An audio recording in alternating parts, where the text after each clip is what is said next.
오랜만에 반가운 친구를 만났다. 이런저런 이야기를 나누다 다시 만나기를 기약하고 돌아오는 길, 정동제일교회 앞을 지나게 되었다. 시간의 흐름 속에 묵묵히 그곳을 지켜온 옛 교회 건물, 그리고 낯익은 기념동상이 눈에 들어온다. 오래전 고요한 아침의 나라에 복음의 꽃을 피우길 꿈꾸더니, 그리고 그 꿈을 이루어낸 아펜젤러 선교사.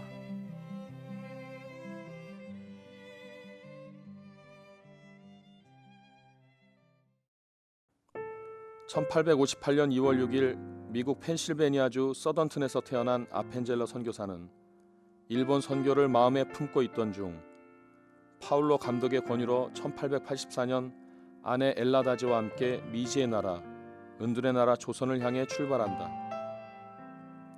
하나님을 향한 그의 열정이 얼마나 뜨거웠는지는 그의 일기에 잘 기록되어 있다.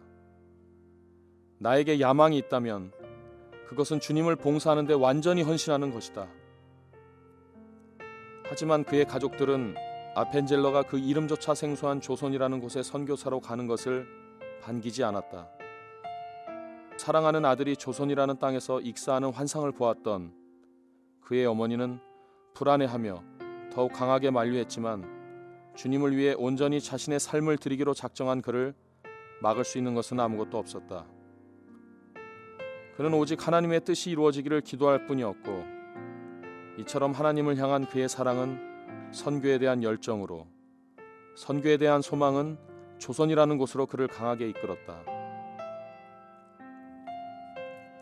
1885년 4월 5일 조선 땅에 도착한 날은 부활주일 아침이었다.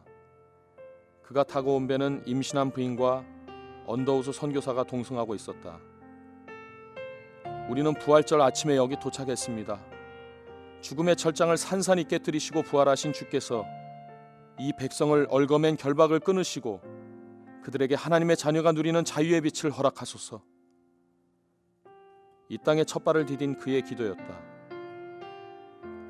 아펜젤러는 이 민족을 억누르고 있는 어둠의 권세를 보았고, 능히 부활하신 주님의 이름으로 그것이 깨어지는 비전을 보았다. 불신과 아집이 가득한 황무지를 개간하며 희망의 싹을 틔우기 위해 노력했지만 결코 쉬운 일은 아니었다. 그것은 한 장의 벽돌에서 완성된 건물을 볼 수 있는 사람만이, 그리고 갈라지고 메마른 땅에서 희망의 씨앗을 발견할 수 있는 사람만이 할 수 있는 일이었다. 1885년 8월 3일 많은 어려움 속에서 2명의 어린 학생들을 데리고 신학문을 가르치기 시작한다. 이것이 우리나라 최초의 근대식 교육기관 배제학당이다.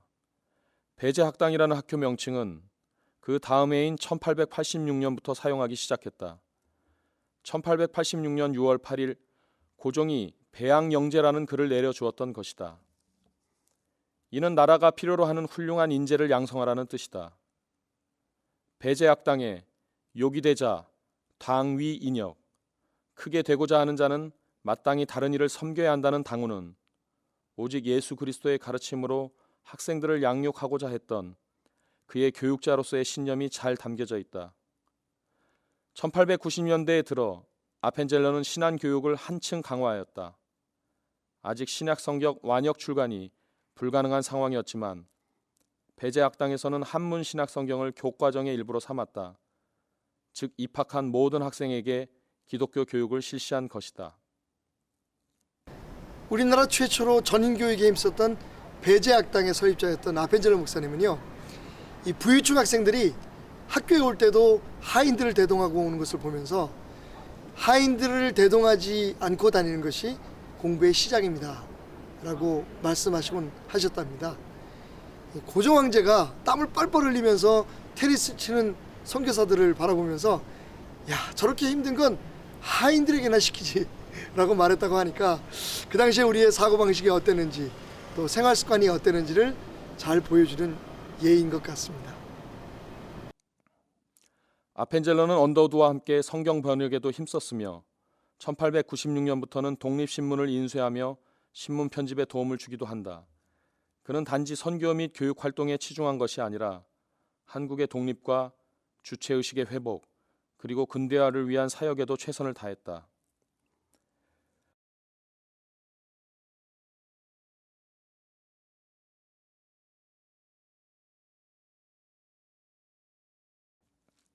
(1887년 10월 9일에는) 성경 사업을 위해 매입했던 장소인 베델에서 오후 예배를 드리기 시작한다. 우리는 사방팔자 되는 방에 모여 한국식으로 앉았다. 내가 영어로 기도하고 시작했으며 우리는 마가복음 1장부터 읽었다. 나는 하나님께 이 모임이 유용하게 사용되는 중심지가 되게 해달라고 간절히 기도했다. 이날의 예배가 정동 제일감리교회의 첫 예배가 되었다. 그 일주일 후인 10월 23일에는 성찬 예식이 있었다. 아펜젤러는 그날의 벅찬 감동을 그의 일기장에 기록해 놓았다. 이렇게 생명의 떡을 이 백성에게 떼어주다니, 오 얼마나 큰 은혜인가. 감사함으로 우리의 마음이 그 떡을 먹고 살아가게 하옵소서. 정동교회에서는 서재필, 이승만, 윤치호, 주시경, 이상재, 남궁옥 등이 중심이 되어 독립협회 지회가 결성, 이를 통해 만민공동회를 개최하기도 한다. 그러나 수구파의 모략으로 결국 독립협회는 해체되고 중요한 인물들이 투옥되었다. 이에 아펜젤러는 감옥을 순례하며 구호와 전도 활동에 힘썼는데 이때 이승만, 이상재 등이 복음을 받아들이게 된다. 이러한 아펜젤러의 선교 사역은 선교지의 기본 질서를 존중, 현지인 중심으로 선교한 선교 전략의 모범적인 사례라고 일컬어지고 있다. 1902년 6월 11일 밤 10시경 어두운 밤바다에 커다란 굉음이 울리고 한 척의 배가 서서히 가라앉고 있었다. 배가 침몰하기 시작하자 사람들은 배를 버리고 서둘러 탈출하기 시작했다. 아펜젤러도 다른 이들과 함께 서둘러 밖으로 나오다 문득 비서인 조한규와 고향집으로 돌아가던 여학생이 3등석에 승선하여 미처 선실에서 빠져나오지 못했음을 깨닫고 침몰하는 선실로 다시 뛰어들었다. 그것이 그의 마지막 모습이었다. 아펜젤러는 목포에서 열리는 성서 번역회의에 참석하기 위해 그 배에 승선하고 있었다. 그런데 어청도 부근을 지나던 중 다른 배와 충돌하는 사고가 일어난 것이다. 군산에 위치한 아펜젤러 기념관을 방문하면 유독 눈길을 끄는 한 장의 사진이 있다. 말을 타고 있는 갓을 쓴 남자와 그 옆에 조그맣게 자리하고 있는 작은 여자아이, 그리고 아이를 감싸안은 외국인 부인. 이 사진은 아펜젤러 선교사가 재물포항으로 떠나기 직전 직접 찍은 사진이다. 카메라 앵글을 통해 담았던 이 땅에서 마지막으로 본 사랑하는 아내와 딸의 모습이다. 아펜젤러 장례식은 1902년 6월 29일 주일에 진행되었다. 그의 장례식은 그와의 헤어짐을 슬퍼하는 일반적인 장례식이 아니었다. 복음을 전하기 위해, 그리고 민족 구원을 위한 애국 애족 활동을 기리기 위해 애국가가 불려졌고 태극기가 개양되었다.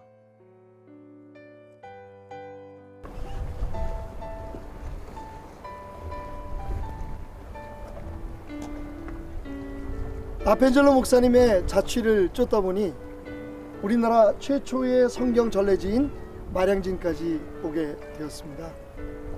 지금부터 110년 전 북쪽 호랑이 사냥꾼에서부터 남쪽 끝 농사꾼에게까지 예수 복음 전하게 해달라고 이 땅을 위해 눈물로 기도했던 젊은 선교사 아펜젤러 목사는 바로 이 바다 한가운데서 그의 꿈과 함께 잠들었습니다.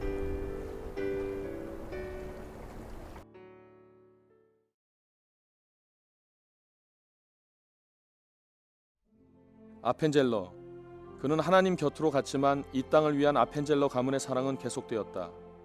첫째 아들 헨리다치 아펜젤러는 14살 때 아버지의 죽음으로 인해 하나님을 원망하고 방황했으나 하나님의 섭리와 소명을 깨닫고 조선 선교사로 파송받아 아버지가 못다한 사역을 이어 배제학당 교장으로 인재 양성과 복음 전파에 힘썼다.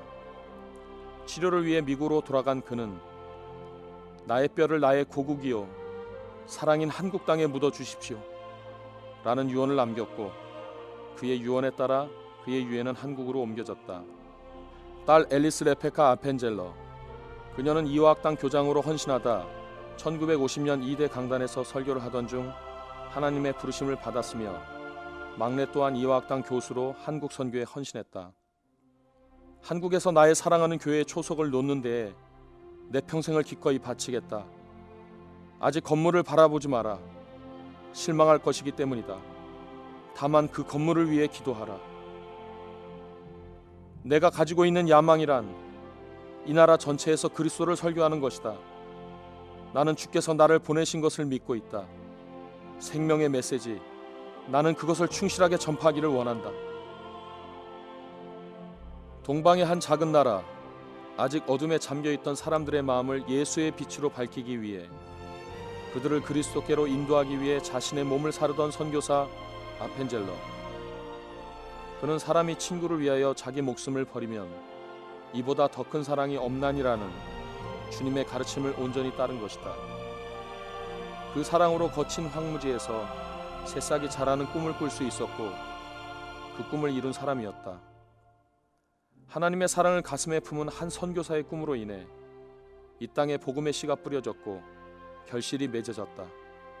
이제 그 꿈을 이어받아 결실을 맺어가는 것은 남은 우리들의 몫이리라.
찬양을 들으면서 유난히 한 송이의 연분홍빛 장미가 눈에 들어왔습니다.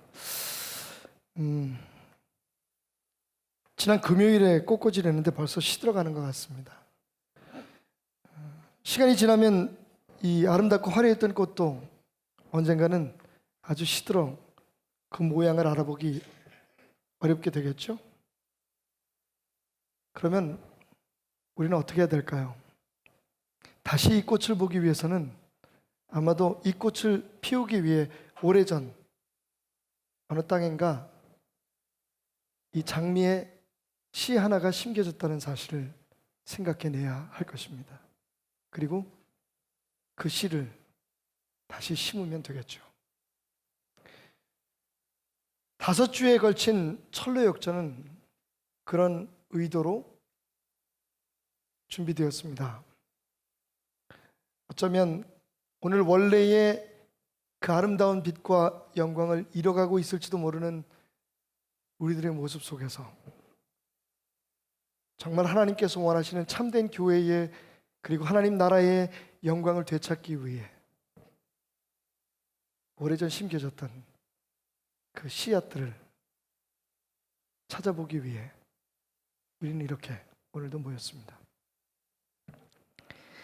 세상에는 세 종류의 사람들이 있다고 하죠.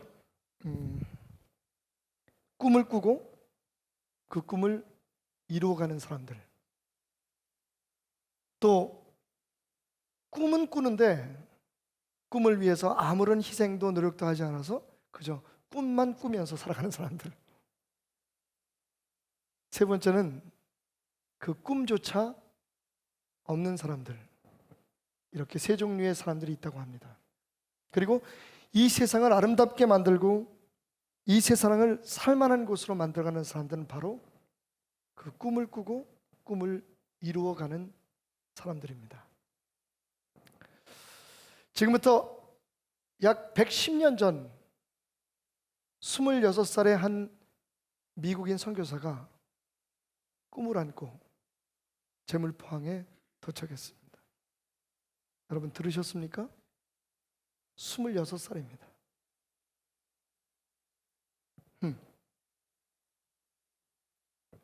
자네들은 26살에 뭐 했나? 꿈은 있었나?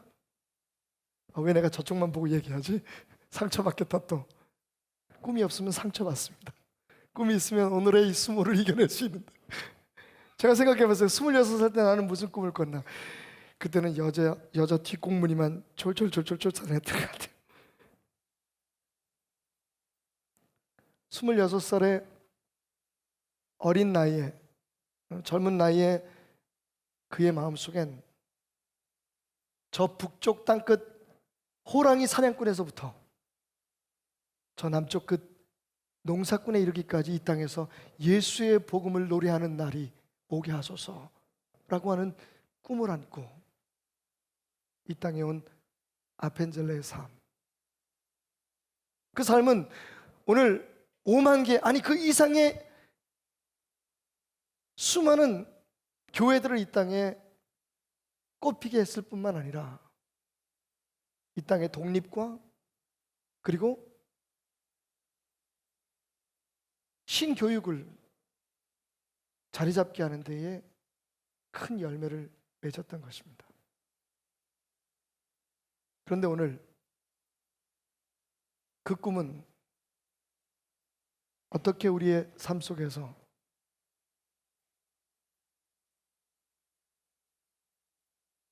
꽃피고 남아있나요? 누군가 그런 말을 하더라고요. 세상에는 두 종류의 사람이 있다는 것을 잊지 마라. 현실주의자와 꿈꾸는 자. 현실주의자는 꿈을 향해 지금 열심히 살아가고 있다. 그리고 언젠가 그가 도착할 세상을 꿈꾸고 있다. 하지만 꿈꾸는 자는 이미 그곳에 다녀왔다. 그 말에 의하면 아펜젤러 목사님은 우리가 사는 이 땅, 그 어느 곳엔가 그 꿈속에서 이미 다녀가셨습니다. 그런데 그분이 다녀가신 꿈속의 그 땅이 오늘 세상 사람들에게 손가락질을 당하고 조롱당하는 교회들이 있는 이곳이었을까요? 자기 욕심을 채우기 위해서 예수의 이름을 남용하는, 그런 예수를 믿는다는 사람들이 모여있는 지금의 이 땅이었을까요? 세상을 변화시키는커녕 세상 사람들에게 존경조차도 받지 못하는 그런 하나님의 사람들이 모여 사는 이곳에 그분은 다녀가셨을까요? 오늘 다시 한번 그분의 다큐를 찍으면서 저는 생각해 보았습니다. 그렇다면 이제 다시 그분들이 꿈꾸었던 그 꿈의 씨앗이 우리 안에서 아름답게 꽃피어 하나님의 영광을 나타내고 이 세상을 변화시키는 그런 참된 열매로 익어가게 하기 위해서 우리가 배워야 할, 아펜젤러 목사를 통해서 꿈꾸는 순교자 그분을 통해 배워야 할 꿈에 대한 비밀은 무엇일까요? 첫째, 그것은 세상 앞에 당당히 말할 수 있는 꿈을 가져야 한다는 것입니다. 우리 스스로에게 한번 물어볼까요? 세상 앞에 당당히 말할 수 있는 꿈을 가졌는가? 여러분, 하늘의 꿈, 예수님이 꿨던 꿈, 언더우드 아펜젤러 목사님이 꿨던 꿈, 그리고 이 교회를 창립하셨던 박덕종 목사님이 꾸셨던 꿈, 그 꿈을 우리 안에서 이루기 위해서 우리는 우리가 가지고 있는 지금 우리의 꿈이 세상 앞에 당당히 얘기할 수 있는 꿈이 되어야 한다는 것입니다. 세상 앞에 당당히 말할 수 있는 꿈이란 어떤 꿈을 말합니까? 그것은 명료한 꿈을 말합니다. 이것저것 잡다한 꿈이 아니라, 이것저것 잡꿈이 아니라 정말 우리가 이루어야 할 분명한 목표, 아주 명료하고도 선명한 목표를 세상 앞에 이야기할 수 있어야 한다는 것입니다. 또 당당한 꿈이란 무엇입니까? 세상 앞에 말할 수 있는 꿈이란 무엇입니까? 부끄럽지 않은 꿈을 말하는 겁니다. 정직한 꿈을 말하는 겁니다. 지금은 이해하지 못해도 세상이, 그러나 앞으로는 그들이 이해하지 못했던 꿈 때문에 우리를 존경하게 되고 우리를 통하여 하나님 앞에 영광을 돌릴 수 있게 하는 바로 그 정직한 꿈. 지금은 손해보는 듯하지만, 지금은 어리석은 듯하지만, 그러나 마침내 하나님의 영광을 나타낼 수 있는 바로 그런 꿈. 이런 꿈은 우리가 세상 앞에 당당히 얘기할 수 있는 것입니다. 여러분의 이해를 돕기 위해서 여러분 허락하신다면 한 가지 질문을 드리고 싶습니다. 어젯밤에 꿈을 꾸신 분 한번 손 들어 보십시오. 예, 기억나십니까? 흑백이었나요? 칼라였나요? 혹시 장동건이 나오셨나요, 집사님? 여러분, 우리가 밤에 꿈을 꿉니다. 그런데 깨어나고 나면 일단 선명하지가 않아요. 도대체 그 꿈의 의미가 무엇인지 잘 모릅니다. 때로는 부끄러워서 다른 사람에게 얘기하기조차 어려운 아주 혼란한 꿈들이 참 많습니다. 그래서 우리는 웬만한 꿈은 다른 사람에게 얘기하지 않습니다. 그냥 피곤해서 잠들어서 자다 보니 그런 꿈을 꿨겠지 라고 넘겨버리고 말죠. 하지만 그 꿈이 선명했다면, 그리고 그 꿈 속에 분명히 하나님께서 나의 미래와 나의 앞길에 대한 어떠한 계시가 있었다는 것을 너무 선명하게 확신할 수 있다면, 그리고 그것이 다른 사람들의 해가 되거나 다른 사람의 피해가 되는 것이 아니라 오히려 나와 우리의 가정과 이 사회에 꼭 도움이 될 수 있는 꿈이라면 우리는 오히려 자랑스럽게 그런 꿈을 꾼 것을 세상 사람들 앞에 얘기할 수 있을 것입니다. 오늘 본문 말씀에 꿈쟁이라고 조롱을 당했던 요셉처럼 말입니다. 창세기 37장 6절과 7절 말씀에 보니까 요셉이요 그 형들에게 이렇게 말합니다. 요셉이 그들에게 이르되 청하건대 내가 꾼 꿈을 들으시오. 여러분, 요셉이 꿈 얘기를 하고 있습니다.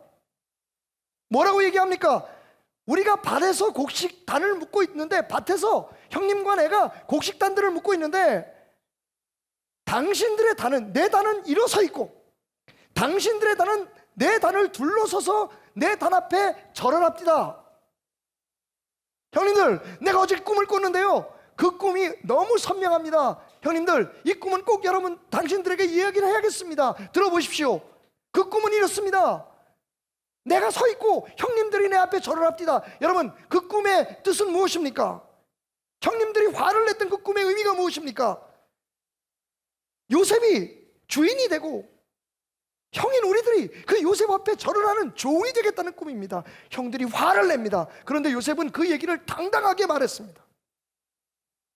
요셉이라는 사람, 연구하면 연구할수록 정말로 존경해 가고 참 대단한 사람이라는 것을 알 수가 있죠. 요셉은요, 하나님 앞에 흠잡힐 만한 실수를 한 기록이 거의 남아있지 않습니다.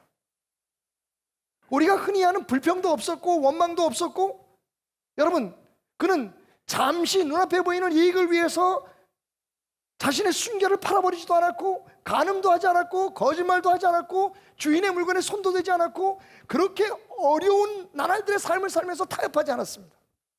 거의 인간으로서는 완벽한 삶을 살았다고 합니다. 그럼에도 불구하고 많은 성경학자들은 그런 요셉에게 딱 한 가지 흠이 있었다. 그게 뭔지 아십니까? 자기가 꾼 꿈을 경솔하게 형들에게 얘기했다는 겁니다. 그로 인해서 형들은 요셉을 팔아버립니다. 아버지에게는 그의 옷을 벗겨서 짐승의 피를 묻혀가지고 짐승들에게 잡아먹겠다고 거짓말을 하면서 요셉을 팔고, 요셉의 고난은 그 꿈으로 인해서 시작됩니다.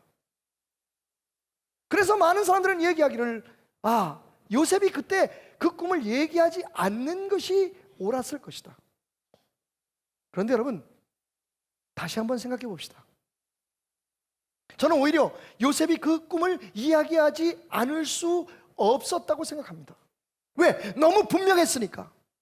여러분, 요셉이 그 숱한 고난과 그 많은 유혹을 이겨낸 이유가 무엇입니까? 바로 하나님께서 주셨던 형들 앞에 그 꿈으로 인해서, 그 꿈을 이야기함으로 인해서 자기에게 올 모든 불이익과 모든 고난들을 감수하고도 말할 수밖에 없었던 그 정직하고 그 선명하고 그 단순했던 삶의 비전, 하나님이 주셨던 그 꿈을 이야기하지 않을 수 없었기 때문이었습니다.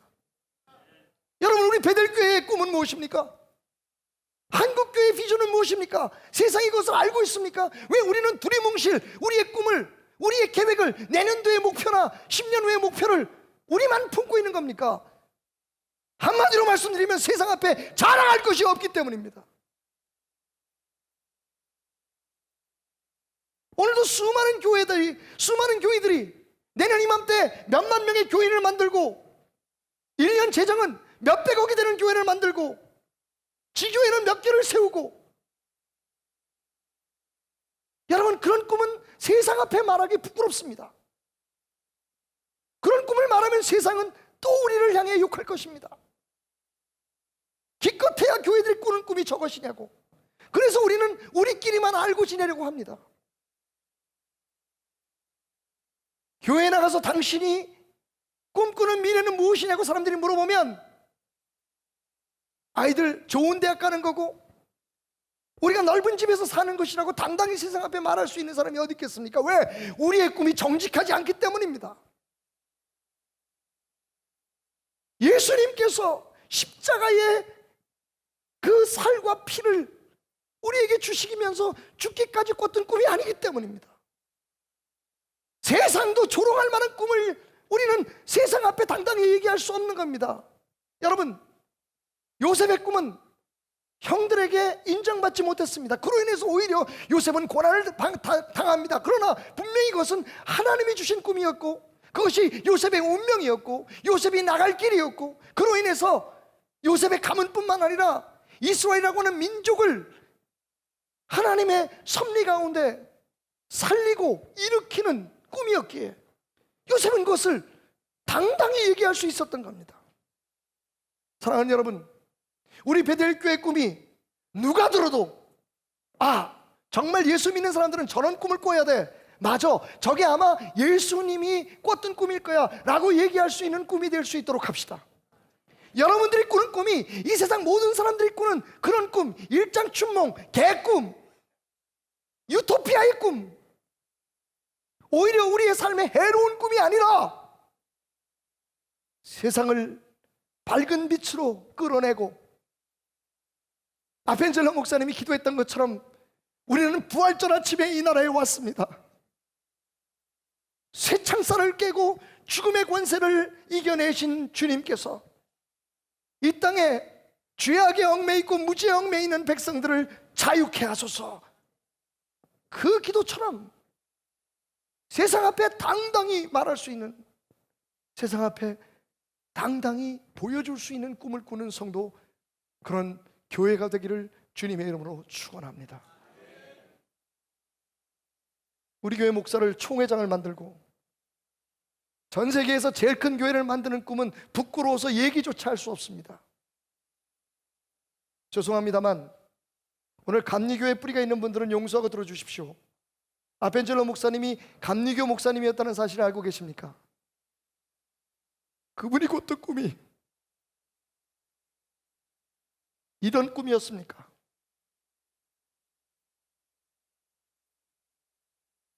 비단 감리교만의 문제는 아닙니다. 세상 사람들은 우리에게 당신들의 꿈이 무엇이냐고 묻습니다.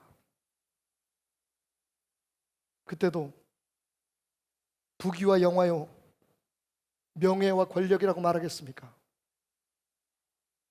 요셉이 당당하게 형들에게 자기의 꿈을 말할 수 있었던 것, 그리고 아펜젤러가, 언더우드가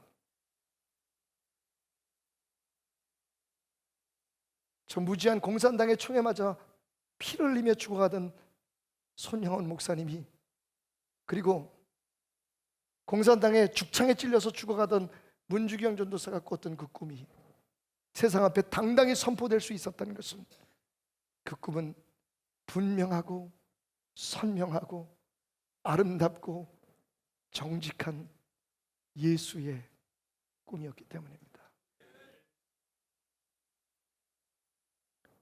두 번째로, 우리가 아펜젤러 목사님을 통해서 배울 수 있는 꿈의 비밀은, 그 꿈의 소유권이 하나님에게 있어야 한다는 것입니다. 우리 한번 이렇게 물어봅시다. 그 꿈의 소유권은 하나님께 있는가? 여러분, 사람이 꾸는 꿈은 아름답습니다. 꿈이 없으면 성경에도 그 민족은 망한다고 했습니다. 꿈을 꾸는 것은 좋은 일입니다. 그러나 문제는 그 꿈이 어떤 꿈이냐 하는 겁니다. 존 맥스웰은 이렇게 말합니다. 꿈에는 여러 가지 종류가 있다. 백일몽, 현재 일로부터 도피하려고 하는 꿈, 유토피아의 꿈, 현실을 기반으로 하지 아니하고 계획도 혹은 어떠한 희생도 하지 않으려는 일시적인 꿈, 해로운 꿈, 우리 안에 마음에 불안과 무기력함을 키워가는 꿈, 대리만족의 꿈, 나는 아무것도 하지 않고 다른 사람을 통해서 내 꿈을 이루려고 하는 꿈, 낭만적인 꿈, 누군가가 나를 행복하게 만들어줄 것 같은 그런 꿈, 이기적인 꿈, 남이 어떻든 나만 잘 되면 된다고 하는 꿈.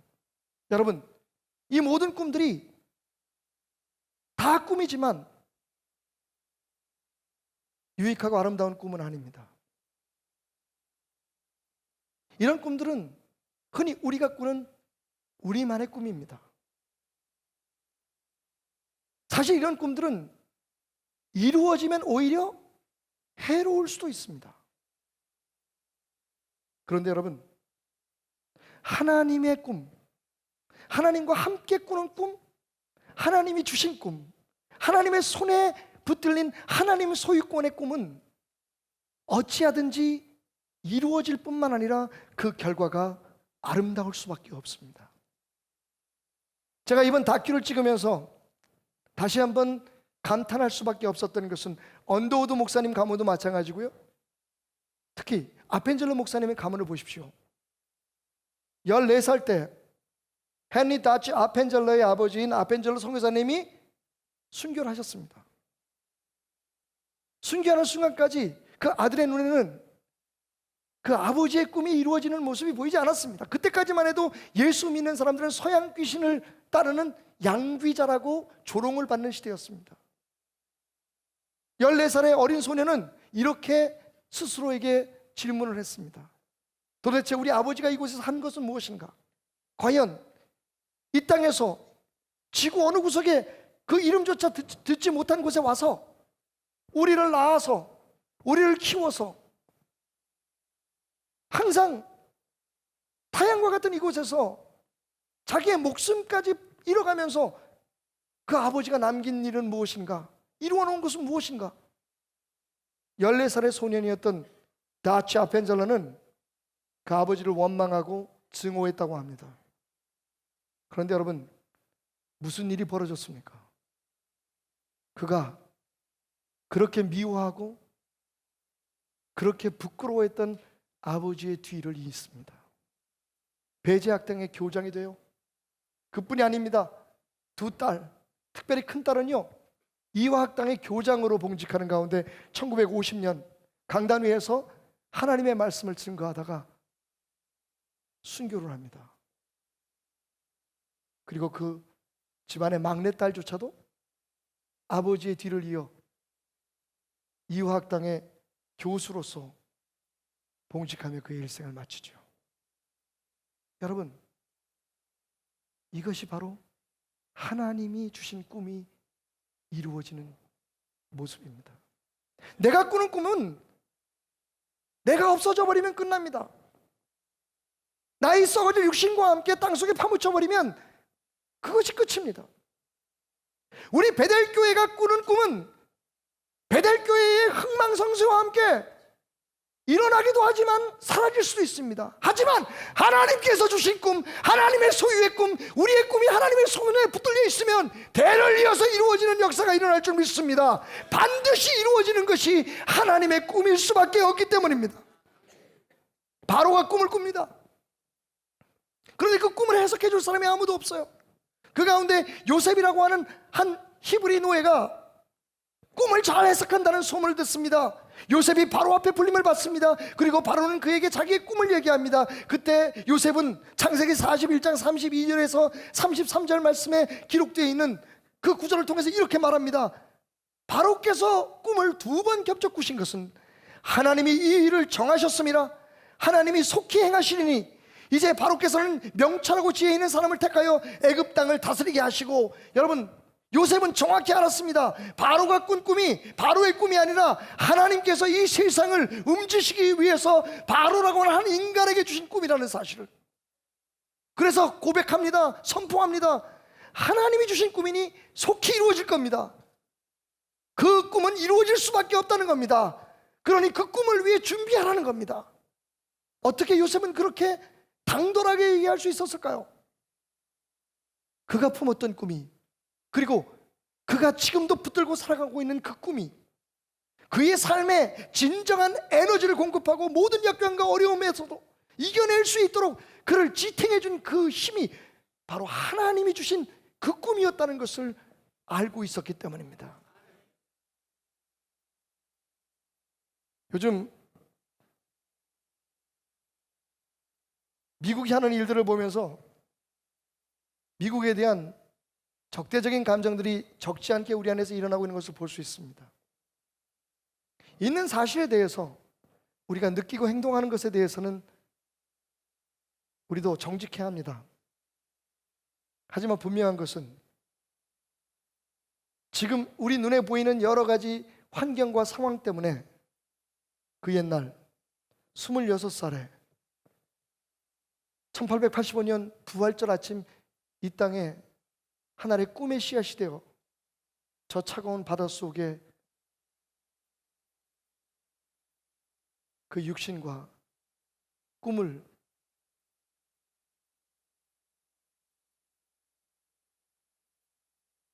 던져버린 그 젊은 미국 청년의 꿈을 잊어서는 안 됩니다. 그는 이 땅에 예수 복음만 전한 것이 아니었습니다. 학교를 세우고 독립신문을 발간하고 말 그대로 이 땅에 하나님의 꿈을 심었던 겁니다. 언더우스 선교사는 그렇게 꿈을 꾸다 갔지만 그의 아들이, 그 아들의 아들이, 또 그 아들의 아들이 이 땅을 떠나기 전까지 언더우드 가문이 이 땅에서 할 일은 다 했습니다라고 마지막으로 이 땅의 모든 것을 다 남겨두고 떠나는 그 순간까지 그렇게 하나님의 꿈을 대를 이어 이루어갔음을 기억하시기 바랍니다. 여러분, 48년 전 베델교회가 가만히 한 장을 깔고 시작할 때 꾸었던 꿈은 무엇이었을까요? 저는 정확히 그때의 꿈이 무엇인지 누구에게 들은 적은 없지만 오늘 그 꿈이 우리 안에서 자라나고 있음을 확신합니다. 그것은 분명 예수의 꿈이었을 겁니다. 그것은 분명 아펜젤러가 꿨고 언더우드가 꿨고 그 자식들이 꿨고 그 손주들이 꿨던 이 땅에 하나님의 나라를 꽃피우는 꿈이었을 겁니다. 무주한 백성들을 깨우고 잘못된 풍습에서 자유를 얻을 수 있도록 하나님의 말씀으로 자유를 선포하는 꿈이었을 것입니다. 자, 이제 이런 도전과 함께 오늘 말씀을 마치려고 합니다. 한국교회여, 아펜젤러 선교사의 꿈을 살아. 사람들은 흔히 좋은 꿈을 돈을 주고 산다고 합니다. 이제 한국교회는 아펜젤러 목사님이 지금부터 110여 년 전에 꾸었던 그 꿈을 사야 합니다. 다시 말하면 그 꿈을 우리 안에서 다시 시작해야 한다는 것입니다. 분명한 것은 오늘 우리가 피우고 있는 이 종이꽃과 향기 없는 꽃은 그분들이 심은 씨앗에서 난 것이 아닙니다. 예수님이 이 땅에 심으신 것이 아닙니다. 우리가 변질시켰고 우리가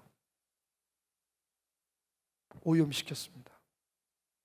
사랑하는 여러분, 이렇게 말하면서 그러니 베델교회가 좋은 교회라는 것을 주장하고 싶지 않습니다. 분명 우리도 그분들이 꾸었던 그 꿈의 씨앗에서 자라난 꽃을 우리 가슴에 품고 있지 않을 수도 있습니다. 하지만 그 꿈이 살아있는 이상, 그 꿈이 하나님의 소유인 이상 우리는 희망이 있습니다. 오늘 말씀을 마치면서 아펜젤러 목사님의 기도를 다시 한번 되새겨 봅니다. 내가 사랑하는 이 조선 땅에 교회를 세우려고 합니다. 그러나 교회 건물을 보지 않게 하소서. 실망할 수밖에 없기 때문입니다. 하지만 그 교회를 위해서 기도하게 하소서. 내가 가는 이 길이 당신이 보내신 길임을 확신하기에 반드시 이 땅에 당신의 복음이 전파되는 날이 올 줄 믿습니다. 여러분, 작금에 우리 교회를 보지 마십시오. 실망할 것입니다. 오늘 한국 교회를 보지 마십시오. 우리조차도 실망할 것입니다. 하지만 위에서 기도하십시오. 분명 우리 안에는 예수님이 꾸셨던, 사도 바울이 꿨던, 언더우드 아펜젤러, 손양원, 문준경, 그리고 함경직, 김준건 목사님이 꿈꿨던 그 꿈이 자라나고 있습니다. 기도합시다. 그리고 그 꿈을 우리 교회 안에서, 우리의 삶 안에서 다시 꽃 피우십시다. 오랜 시간이 지나고 난 후 세상 사람들이 다시 교회를 바라보면서, 그래, 교회는 저래야 돼.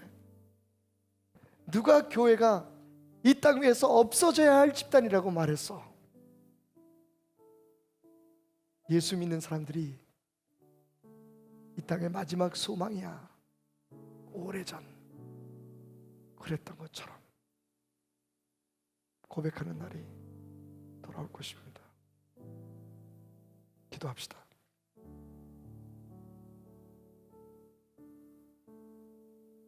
주님, 오늘 우리가 그 씨를 보았습니다. 미치지 않고서야, 꿈쟁이가 아니라서야 어떻게 그런 일이 있을 수 있습니까? 만삭이 된 아내를 데리고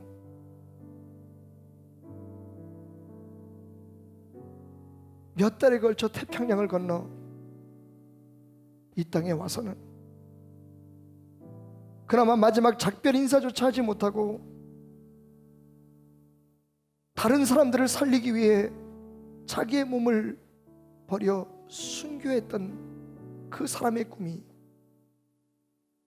그 사람의 그 순교의 모습이, 헌신이 어찌 미친 짓이 아니겠습니까? 그런데 오늘 우리는 그분을 그리워합니다. 그분의 꿈을 마음속으로 너무 간절히 소망하고 있습니다. 언제부터 우리가 이렇게 세상 속에서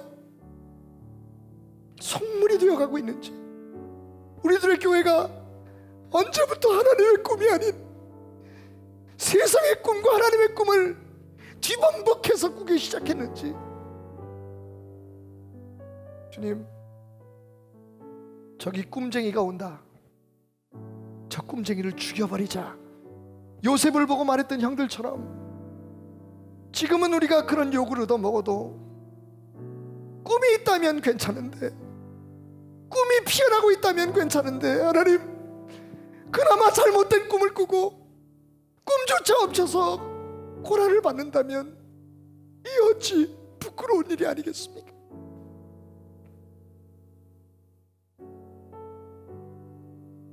그렇습니다, 주님.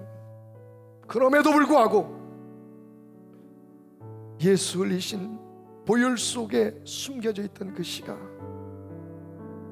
저 귀한 선배들을 통해 우리에게 지금도 흘러들어와 어디선가 숨겨져 싹트고 있음을 우리가 믿기에 다시 한번 용기를 내어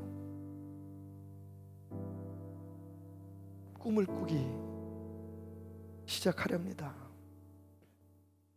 주님이 원하시는 아름다운 하나님의 나라가 꽃피는 그날을 바라보며 용기 내어 기도하고 헌신하고 사랑하고 베풀고 우리의 삶을 드리는 아름다운 교회 성도들 되게 하여 주옵소서. 오늘도 그렇게 주님 앞에 물질을 드립니다. 하나님, 이 헌금 주머니와 봉투 속에 들여져 있는 것은 돈이 아닙니다.